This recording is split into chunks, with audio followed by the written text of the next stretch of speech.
Sekou Radio, Southwest Florida, Sarasota, Clearwater, Tampa, Manatee, Bradenton. Today, November the 12th, we have our great guest, KRUG, going to Duke University, number 130 players on ITF Tour. Connor, I'm going to go back to that question I asked you before. What was the benefit of all the little things we did, golf, board games, Jeu de Dames, chess, baseball, everything you did before? Can you tell our audience how have you benefit from that? Yeah, so I think, especially right now, Sekou, I think people are getting away from that theory, actually, and a lot of parents and coaches are starting their kids only in tennis from a really young age. Maybe even, sometimes you even see it from 5, 6-year-olds. They're just focusing on tennis. And I don't believe it. I mean, while that philosophy may work, I believe in the other philosophy. I think kids should be introduced into all different sports. First of all, to see what they love. I mean, you should let the kid decide what sport they love. But also, as you touched on, all the sports can be beneficial to the sport you finally choose once you get older. I mean, I just showed you a direct correlation between baseball and tennis with hitting and my backhand. I mean, soccer, as we know, it could be the best thing for footwork. And it also, playing soccer, you also, gain cardio, you gain speed, you gain fitness, footwork, hand-eye coordination as well. Basketball, you gain plyometric skills, jumping, cutting. So there's so many skills that, frankly, you can't learn by just playing tennis. And by playing those other sports, it teaches you those. Great answer. Great mature answer there. Now, I would like to ask you this question. In our society today, some of the athletes are behaving bad. What kind of behavior should you have in the society as a high athlete like you or anyone else, NFL or NBA or college level sports? Yeah, so, sometimes, you're right. You see people not the best behavior out there. And I think, as you get older and become better and better, you just have to remember that, there's kids out there that look up to you and that see you as a role model. So that's a responsibility to behave the right way and act with maturity. And sometimes, especially college players, they get lost in the fact that they're actually representing something that's bigger than themselves and their sport. So not only when are they going out on the field or the court or the arena, they're not representing themselves or their sport, they're representing their university, and that comes with a great deal of respect and responsibility. Good answer. Who is your favorite player or your idol on the tennis tour, ATP? Well, I'm going to pick somebody outside of Federer, Nadal, and Djokovic just because, so many people pick those players, including me. I mean, Roger Federer is my all-time favorite. But outside of those three, I'm going to pick Juan Martín del Potro. And, while his career has been, brief, I really, really, really, really admire his resilience and the way he fights back from injuries. I mean, he's had maybe the worst luck out of any player in the history of our sport in terms of injuries. I mean, he's been out years and years and years, but he still keeps fighting. He still keeps doing the right things, keeps trying to get back on the court. And you can see how much tennis means to him and how much he loves it, because if it didn't, he wouldn't be going through all this just to get back out there. Yeah, you're right. Sometimes some people get plagued by injuries, and you cannot measure their potential. So that's a good point. You have to stay healthy. And what do you do to stay healthy to avoid injury? Yeah, so I think, as a tennis player, in addition to your weight training and speed and all that stuff, you need to be doing injury prevention work, and that should be all based on your body type and how you move and things like that. For me, yeah, I'm a tall, lengthy guy. I do a lot of core work, a lot of stability in the hamstrings and glutes, and I think that plays a major role into me staying healthy and on the court playing. Good answer. I'm going to take you to kids tennis, junior tennis.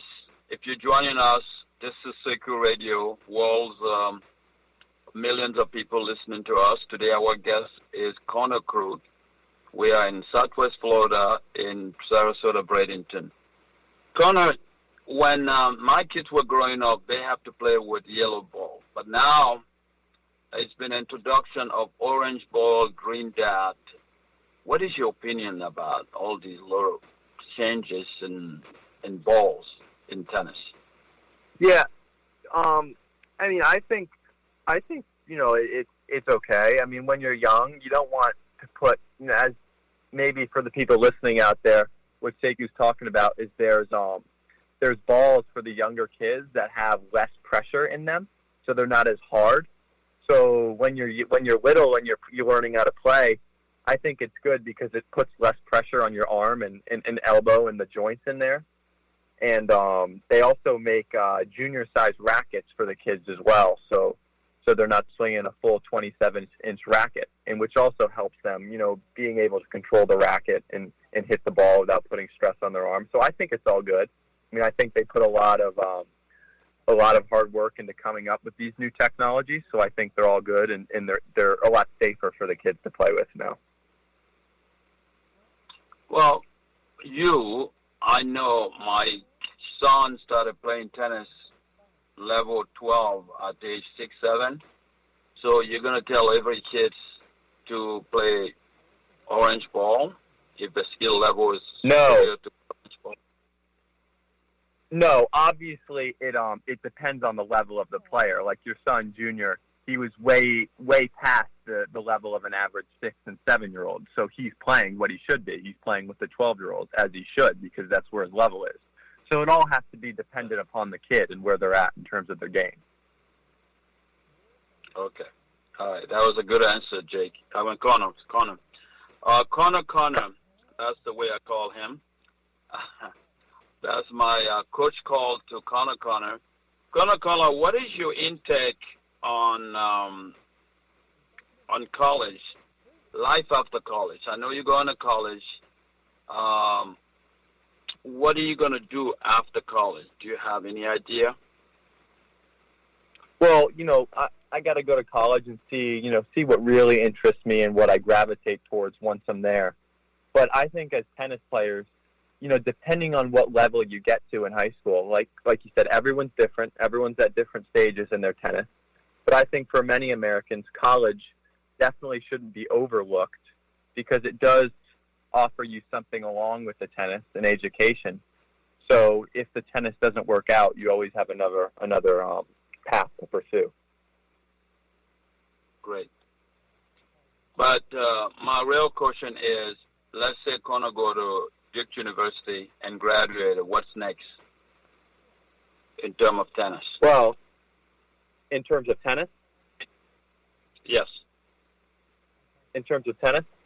Well, yes. Hopefully my goal is to play on the Pro Tour. But like I've said, I mean, when I look back 6 years ago or even 4 years ago, I can't believe, how much better I've gotten and the progress I've made. So, I'm definitely going to see what happens in those 4 years. And as I told, the viewers listening, the only way to success is consistent hard work. So that's exactly what I'm going to do when I'm there. And I can't wait to see where I'm at after those 4 years. I'm going to take you to different question now regarding rules and regulation in tennis. As a player, as a lover of tennis, if you have to change any rules on the tour, what rule would you like to change? Well, I think that what the Grand Slams introduced, other than the French Open, At the Australian Open now, we're playing a 10-point tiebreaker instead of playing it out. U.S. Open, we have a 7-point tiebreaker at 6-all. Wimbledon, they're playing a 10-point tiebreaker at 12-all, like we saw with Djokovic and Federer in the final. And then French is still, they play it out. But I think the biggest issue in tennis, Sekou, is the balls. Every tournament is pretty much using a different ball. And for those listening, they may not understand this, but the different companies that make the balls vary in weight and even size. So when you're playing a tournament and then next week you're going to play another tournament and you have to get used to the different balls and the way they play, whether they're light, whether they're heavy, whether they're fuzzy, whether they have less fuzz and they're faster. I think that's just something that can be fixed and make just a single ball universal in the game of tennis. So those adjustments don't have to be made. So you're in favor of a standard ball for all the tournaments? A standard ball, unless there's a specific reason, like if you're playing in high altitude where you need an altitude ball.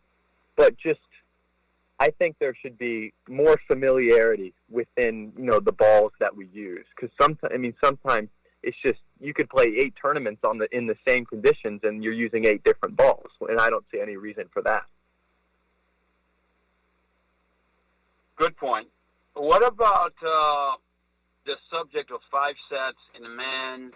For example, you and I witnessed Nicolas Mahut playing John Isner at the Wimbledon 2010. 2 days and 3 days, you name it, 5 sets. Yeah, I believe it was 70, 68. Right. After 70 the match, to 68. Right. After that match, none of the two were able to play well for the next round. So don't you think a 3-set format would be better for all of Grand Slam? No. I'm a big believer against that. I think 5 sets should stay.